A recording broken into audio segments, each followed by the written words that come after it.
Et voilà, bienvenue sur Cargo TV, nouvel épisode. On est rue Antoine Dansard et on arrive chez Prosper. Prosper, ils vendent des superbes montres de toutes marques. Ils ont aussi une bijouterie et ça a été commencé par deux entrepreneurs super sympas. Et le premier est là, il s'appelle Brice. Salut Brice. Et il a même un truc dans les mains. Eh ouais, il est venu équipé. Équipé. Je ne penserais pas à mettre les fesses. Il était pas super à l'aise pour voilà. Et là, il va être bien sur mon cargo. Voilà. Ça va, tu rentres? C'est vrai que je savais pas que tu étais aussi grand. Tu vois, on est bien. Là, on est bien. Comment ça va? Génial. Ça va ou quoi? Ah ouais. Écoute, splendide. Moi, j'adore ton magasin. C'est super beau, quoi. Les couleurs, toute la déco. Ça vaut déjà la peine juste de voir ça, quoi. Bah écoute, c'est marrant parce que ça, c'est un magasin. J'habite le quartier depuis pratiquement 40 ans. J'ai 40 ans. Donc ouais. j'ai quand même arpenté la rue pas mal de fois. Tu connais bien, depuis ouais. tout petit, je me dis que c'était probablement un des plus beaux magasins de Bruxelles, quoi, dans le bâtiment 1936 avec la devanture, etc. Et donc, du coup, j'ai pu en fin de compte un peu réaliser mon rêve. Génial. Donc c'était un magasin que tu avais vu et tu t'es... Ouais, c'est pas dire que je l'avais vu, je suis passé plein de fois et ça m'a toujours dit ça c'est vraiment un magasin, tu vois, à l'ancienne, un petit peu comme les petits magasins que tu pouvais trouver d'époque, quoi. Et donc ce qui est amusant, c'est que les deux magasins, on en a trois dans la rue Antoine Dansard, mais les deux sont dans le même bâtiment, donc tu as la même trame architecturale, les granitos au sol, le de Mozambique, le laiton, la hauteur de plafond, enfin toi des boutiques comme on fait plus maintenant. Du préfab maintenant, toi, le granito date de 1936, c'est impeccable. Génial. Raconte-nous un peu, Prosper, c'est quoi? Vous faites quoi? Comment est venue l'idée? Comment est né tout ce projet? Bon, écoute, l'idée, on est dans un secteur assez traditionnel et je dirais plutôt empoulé, je dirais même des fois un peu poussiéreux. Donc on est dans l'horlogerie et la joaillerie. Donc le challenge pour nous, il était vraiment de revoir un peu notre copie et d'ouvrir un petit peu je dirais l'expérience d'achat ou de découverte de ce genre de produit de manière un peu plus décontractée, c'est vraiment ça. Parce qu'aujourd'hui, tu vois, c'est toujours assez pesant, l'ambiance, beaucoup de choses de sécurité qui sont un petit peu des tuiles d'amour pour pas mal de gens qui n'ont pas l'habitude de rentrer dans ce genre de boutique. Tout à fait. Et donc on s'est dit, on va revoir un peu ça, s'adresser à une clientèle plus jeune, plus urbaine, plus diverse, et essayer d'un peu renouveler le genre. C'est pour ça qu'on s'est installé dans le quartier Dansard, parce qu'on trouvait qu'on était vraiment à point dans ce quartier qui se veut beaucoup plus créatif, plus jeune, au milieu de restaurants, de concepts, de bars, de galeries d'art, justement pour avoir aussi un quartier qui offre une expérience autre que l'achat.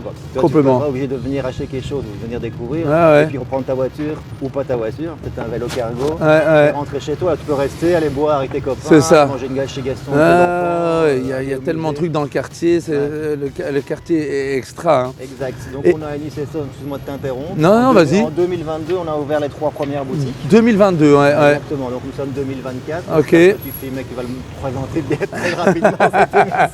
Normalement, ça sera diffusé en 2024, limite 2025.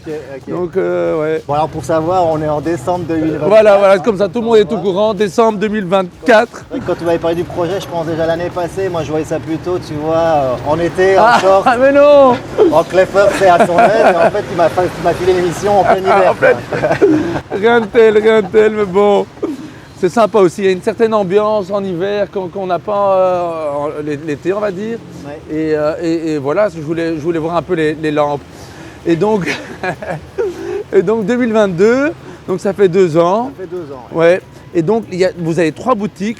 Il y en a une qui est spécialisée en bijouterie, c'est ça? Alors on en a 2 qui sont en horlogerie et une effectivement 100% joaillerie. Joaillerie, exactement. Voilà. Donc, l'idée c'était d'avoir un assortiment de marques assez divers avec, tu vois, des marques évidemment à haute valeur ajoutée très connues comme Cartier, Omega, Bulgari, Chanel. Mais aussi de donner la place, si tu veux, à des marques qui sont en montée, si tu veux, ou indépendantes, où on a généralement l'exclusivité sur la zone Bruxelles, des fois la Belgique, des fois même l'Europe, pour justement présenter une sélection de montres différentes. Parce qu'en fait, la Belgique, c'est assez petit. Tu passes Anvers, Gand, Knock ou Liège, c'est voir les mêmes montres sur 150 km, tu n'apportes pas vraiment un peu plus de fraîcheur. Là, je vais à droite ici. Allez, on va à droite, on va passer par la rue de Flandre, si tu veux. On peut reprendre par là, c'est sympa. Comme ça, vraiment dans les petites ruelles bruxelloises, sympa comme tout. Comme ça, on se fait un peu de pavé. J'aurais bien fait prendre comme ça.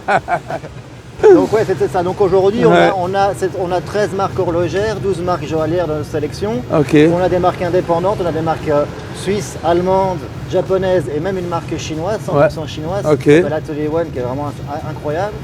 Et c'est vrai qu'on a un tag price, on voulait aussi avoir un prix, je dirais, entre guillemets, abordable dans chaque magasin. Donc on commence aux alentours de 1 300 € dans chaque magasin. 1 300 €. C'est évidemment beaucoup d'argent. Après, toi, pour un bijou non plaqué ou pour une montre mécanique de bonne facture, ça reste, je le répète, abordable. C'est-à-dire qu'aujourd'hui, sur le marché, ça reste quand même possible. Et ça nous permet du coup de s'ouvrir et d'accueillir ce qu'on appelle nous des primo-accédants, si tu veux, des gens qui vont rentrer dans ce monde de l'horlogerie avec un prix plus doux et de pouvoir après les immerger dans notre monde, quoi. Parce que toi, ta clientèle est assez diverse, mais tu as aussi beaucoup de gens qui sont des vrais collectionneurs qui viennent chez toi. Tu as tout à fait raison. On a plusieurs strates, plusieurs groupes de collectionneurs. Donc on a ce que tu dis, donc les primo-accédants qui sont généralement plus jeunes et qui viennent nous voir dans l'idée d'acheter ou de découvrir leur première montre. On a des gens très matures parce qu'on a des marques indépendantes qui font, tu vois, genre 400, 1000 montres, 2000 montres par an, qui sont des prix plus hauts. On est installé, nous, on s'adresse à l'ouest de Bruxelles, donc toutes les communes de l'ouest, Molenbeek, Gensoren, Jet, Berchem, Saint-Agathe, les néerlandophones entre Gand et Anvers, parce que dans notre quartier ici à Dansart, on a quand même une majorité de néerlandophones, c'est 60% de néerlandophones. Complètement, Et la moyenne d'âge aujourd'hui, c'est notre âge à nous, je ne vais pas te vieillir. Super jeune, on va dire la vingtaine. On a 30, non, là. 38-40 ans, quoi. Ah voilà, quand même. Donc en moyenne, je veux dire, si je prends tout, on a des gens évidemment de 18-25, des gens plus âgés, et puis chacun y trouve son compte, quoi. C'est ça. Génial. Et donc tu as 13 marques, tu m'as dit 13 marques. Et donc quoi, c'est les nouvelles collections qui viennent, comment ça se passe À l'époque, quand tu avais un petit peu, tu pourras aller ici à gauche. À gauche voilà, allez, let's go. Comme ça on évite le plot là-bas. Voilà, écoute, petite ruelle sympa ici. Avec une grande grenouille. Oui, grenouille un petit peu sous LSD. Écoute, sinon aujourd'hui, à l'époque, tu avais effectivement des temporalités plutôt fermes. Donc une fois par an, tu as ce qu'on appelle le Watch and Wonder, c'est un peu la grande messe annuelle de notre secteur où on présente toutes les nouveautés. Aujourd'hui, c'est complètement diffus, tu as des actualités toute l'année, des salons toute l'année, des nouveautés toute l'année. Donc c'est des fois un petit peu compliqué aussi pour les collectionneurs de s'y retrouver, mais en même temps aujourd'hui avec tous les réseaux sociaux possibles et imaginables, les gens sont pratiquement à la même seconde au courant de tout. Ils sont au courant de tout, Donc, il y a beaucoup d'influenceurs dans ce monde-là aussi, non? Des influenceurs, oui, c'est vrai, t'en as. Après, on a un secteur, comme je dis, très traditionnel. On a été les premiers à se lancer sur le tout digital, etc. D'ailleurs, il y a des marques qui ne sont pas possibles d'acheter. Alors, à la droite, direction de la grande roue, ça a l'air sympa. Donc aujourd'hui, on a des influenceurs, mais pas au sens... on n'est pas en mode... comment dire, Kim Kardashian ou Beyoncé, quoi. Déjà, on n'a pas les budgets. L'air de rien, on n'est pas un secteur qui a les mêmes budgets que prêt-à-porter ou autre chose. Et puis, en fait, il reste quand même un côté assez, pas mécanique, c'est pas dans le côté arrogant qui ça, mais il y a quand même un côté où, en fait, pour apprécier le produit, c'est pas uniquement sur l'esthétique, c'est ça. Tu as un bracelet orange parce que c'est fait manuellement. Oui, complètement. Il y a toute la mécanique derrière. Chaque montre a quelque chose d'à part, quoi. Quelque chose de particulier. Oula, attends, on va attendre un peu. Il fait une marche arrière. Ah, voilà. Ah, on peut aller par là, ça peut être pas mal aussi. Donc, on a des influenceurs, mais c'est généralement plutôt des influenceurs de contenu, encore très forts sur tout ce qui est vidéo en macro, sur l'écriture aussi. C'est ça. Généralement, Taudinki, Révolution, Fratello, ce sont des créateurs de contenu, un peu, voilà, ce sont nos Rapaport ou nos Bloomberg version Orlo. Et tu as effectivement des marques qui payent des Brad Pitt ou des choses comme ça. C'est ça, des gens un peu connus, quoi. Généralement, des marques. Rolex n'a pas d'ambassadeurs, mais ils ont généralement des représentants. Par exemple, tu vois Omega, Breitling, tous des gens qui tirent énormément de volume. Ils ont évidemment besoin d'avoir des ambassadeurs pour les représenter, que ce soit en Belgique, en Europe plutôt, aux États-Unis, en Chine, et évidemment des marchés émergents. Moi j'avais une question aussi. Donc toi tu es un entrepreneur. Qu'est-ce qui t'a poussé à te lancer comme ça dans cette aventure? C'est quand même un secteur particulier. C'est quoi? C'est vraiment une passion de la montre? Tu t'es dit c'est le moment d'y aller? Comment t'es venue cette passion? Écoute, moi j'ai été un petit peu émergé dedans parce que ma maison familiale et mon père était dans les montres. Il avait rejoint sur le tard avant une expérience dans le food and beverage, dans la restauration. Si tu veux aller tout loin, on peut aller voir le nouveau Beaubourg aussi qui va ouvrir bientôt. Ah ben voilà, on va aller tout droit. Ouais. Et si tu veux, l'idée à un moment donné de revenir un petit peu sur un projet, comme tu le dis, qui t'appartient vraiment à toi. Ouais. Voilà, les affaires familiales, ça a beaucoup d'avantages, mais ça a aussi des inconvénients. Complètement. Comme d'ailleurs dans d'autres systèmes. Ouais. Donc c'est vrai qu'aujourd'hui, être seul aux manettes, avec mon associé Jean-Baptiste, oui, c'est ça, vous êtes deux. Hein. Avec Jean-Baptiste. Jean-Baptiste, lui vient aussi du secteur, mais de la version plutôt B2B, parce qu'il travaille pour la maison Cartier sur des marchés en business dev. Ouais. C'est vrai qu'on s'est dit, voilà, à un moment donné, prendre les décisions soi-même, assumer les mauvaises aussi décisions que tu fais, etc. C'est fatigant, mais ça reste quand même hyper agréable. C'est ça, c'est votre bébé. Tu sais pourquoi tu bosses, et tu sues. Et puis voilà, je pense que c'est à un moment donné aussi de se dire, ok, faut le faire maintenant parce que tu le fais pas. C'est ça, tu sentais que c'était le bon moment. C'était le bon moment de se relancer dedans. Il y avait aussi un appel d'air, nous, dans notre secteur, et c'était le moment de le faire aussi. Ok. Donc voilà, on s'est dit, on s'est lancé. Génial, bravo, moi j'adore vos magasins, c'est super beau. Comment est-ce que tu vois l'avenir? Comment est-ce que tu vois que... Écoute, je peux t'en parler assez simple. L'avenir, en tout cas moyen, court terme, là on a commencé les travaux de notre 4e boutique qui sera au Sablon. Ok, génial ça. Sablon numéro 2. Tu sais, le Sablon est en train de vivre un gros changement sur l'écosystème commercial. C'est-à-dire que voilà, il y a Rolex qui s'y installe, Breitling, IWC, il y a Dinvan qui a bougé de pas, donc ça va devenir un petit peu notre petite planche au make-up, en toute humilité, avec quand même un peu plus de sympathie. Quoi. À fond. Et donc on fait un projet monomarque avec une manufacture qui s'appelle Jaeger Lecoultre, qui est un au Richemont, qui est une manufacture très ancienne, avec beaucoup de légitimité, une bien facture incroyable. On ouvre en mars. Ok, mars 2025. 2025, donc on est en plein dedans. Là, c'est pour bientôt quoi. Donc on se tient occupé comme on dit. Génial ça. Voilà, avec Jean-Baptiste, on s'était dit qu'on ferait une dizaine de boutiques d'ici 2030. Waouh, dizaine de boutiques. En Belgique exclusivement. Ok. Bruxelles principalement, parce que ça reste évidemment notre base. Je fais un petit U-turn. Tu veux faire un U-turn? Un U-turn, c'est comme ça qu'on dit dans le jargon. Vu le Beaubourg là. Le Beaubourg, ça va être dingue. Ça va être juste incroyable. Donc, toute cette zone là se développe à vitesse VV'. Moi j'adore aussi tout ce coin là. Tout ce qui est à côté du canal, il y a pas mal. Et ce coin ici est sympa aussi. Il y a pas mal de trucs aussi ici qui se passent. Le commerce, le Beaubourg, la gare maritime, tout l'axe canal est en train de vraiment bien bouger. Font bien évoluer. On attend ça depuis longtemps, mais là on sent qu'il y a pas. Bruxelles, les choses prennent du temps. Les choses sont toujours un peu chaotiques et seront forceps, mais ça bouge quand même. Ça bouge quand même pas mal.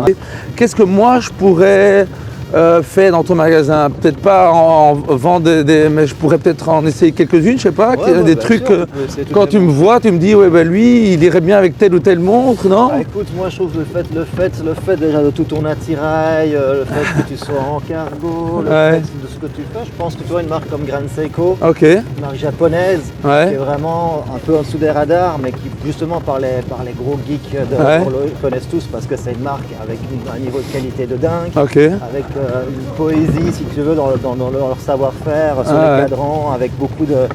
Ils parlent toujours de leur environnement, c'est pas le côté marketing d'habitude, c'est vraiment, tu peux reconnaître la montagne ou le lac par rapport à leur cadran. Ils ont un polissage qu'ils appellent le polissage Saratsu, qui est un polissage qu'eux seuls savent faire. Et en fait, ils font un tirage de 60 000 pièces par an pour le monde entier, donc ça reste très niche. Et ils sont en train de faire un travail de dingue. Ils ont un nouveau président, ils ont un président parce qu'en fait, ils ont ouvert la filiale européenne, figure-toi, en 2018.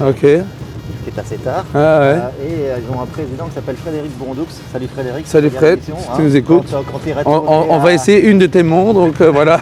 Quand tu iras filmer à Paris, tu pourras l'interviewer. Voilà, mais c'est un bon client. Je cherche toujours un sponsor pour mes émissions, ça peut être pas mal. Chaque invité aurait une montre Grand Seiko, ce serait classe. Bon, c'est une idée comme ça qu'on lance. Donc non, je vais te faire essayer ça, je trouve que c'est très en phase. Génial. Tu vois, même ils font des petits diamètres aussi, il y a du titane, donc il y a des choses assez techniques qui devraient te plaire. Top. Moi je suis très très excité d'essayer ça. C'est pas tous les jours que j'ai une belle montre au poignet comme ça, donc il faudrait qu'un jour je me lance. Et on va essayer ça. Bien sûr. On va donc dans une des 3 boutiques, rue d'Ansart. Exact. C'est parti. 80 rue d'Ansart, comme ça tu peux essayer. Ouais. Ça, tu vois un peu l'intérieur des boutiques aussi. Ah ouais, génial, ouais. Et on peut se réchauffer quoi. Ah bah c'est vrai, ça va pas un peu se réchauffer, c'est pas une mauvaise idée ça.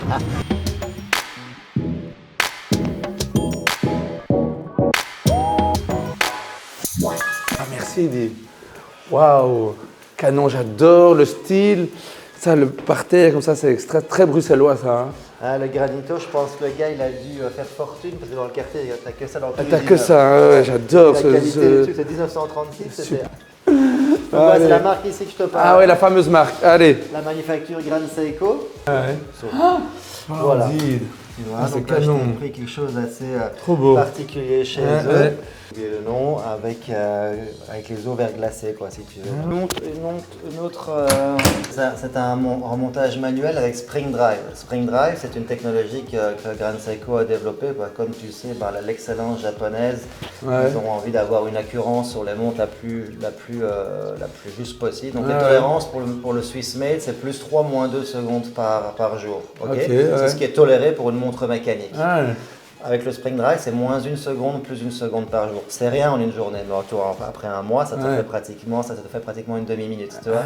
Donc les gars, ils ont inventé le Spring Drive, qui est en fait, ce n'est pas un quartz, c'est un quartz qui est modifié, qui est vieilli artificiellement, qui te permet d'avoir justement les tolérances moins 1 plus 1 et un remontage manuel pour avoir juste les autres avantages d'une montre mécanique.